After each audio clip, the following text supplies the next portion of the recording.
So congratulations on the new album debuting so well on the Billboard 200 charts. Thank you. I think I wrote something saying how, I don't know what, it was like your 10th top 40 album or something crazy, but it had been such a long time since you've been away. I was like, damn it, why had it been so long? And I know we did a story on the it. charts? Well, because it had been so long since your last studio album.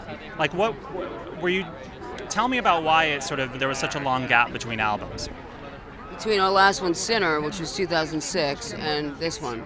Well, I did a lot in between. First of all, we tend to tour our records pretty thoroughly. I think more than what's the norm for a lot of people now. So we probably toured Sinner, which came out in 2006. We were on the road all 2006, most of 2007.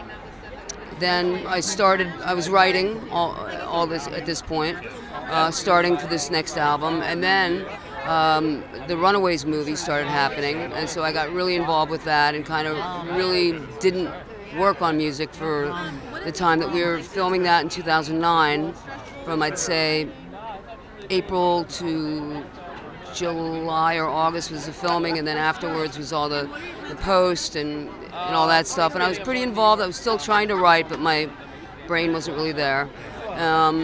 Then the next year, in the spring, the movie came out. We did the premiere and all that stuff. And we were then I started focusing more on writing the new record and getting it finished. And so now we're talking mid 2010. So I hadn't really had that many years to work on it. So we really spent 2010, 2011 writing it, putting the songs into the set when we got something finished, and just trying to get a sense of what we wanted to put on the record. And then you've been really busy. It's not like you've been like hanging out just on vacation. Yeah. No. And forgive me, I should know this, but are you on tour right now, or is there a tour coming up that you can talk about? We are always doing gigs, but there's not a tour for this album yet. But I'm assuming we'll be touring this record a lot next year. But we're always doing gigs. In fact, I just came from San Antonio. Where are you going? Are you going somewhere tonight after the show? Is that how it works? You're getting on a plane after tonight? No, I'm not, but I'm doing TV early in the morning. So. And I just saw you pinch Dave Grohl's ass just a second ago because he worked on your record. But yeah, I remember seeing the YouTube video of you at Madison Square Garden showing up to do a song with the Foo Fighters, and that was like so awesome. Yeah. Like, what is it about Dave and the Foo Fighters that you dig? What do you like about him? Because I mean, he seems like a really cool dude. He must be really cool in real life too, you know? Well, that it all starts there, because you see a lot of people, and a lot of talented people, but rarely do you get a chance to meet someone so famous, so well loved, who's really down to earth and just a regular guy, and all of it hasn't gone to his head. And it's he knows his place, but he doesn't let it go to his head.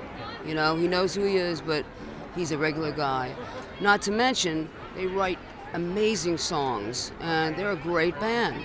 And so all of those things combined, I'm a big fan. And then getting to play with them is a real trip. And it's sort of a reciprocal thing, because I guess they're fans of me, and I'm a fan of theirs. And they took us on a tour of South America in 2012 in the spring, and for about a couple of weeks, and it was an amazing trip, and really cemented this. And we came back from that, and I wrote the song Any Weather. That's the new single off our new album with Dave.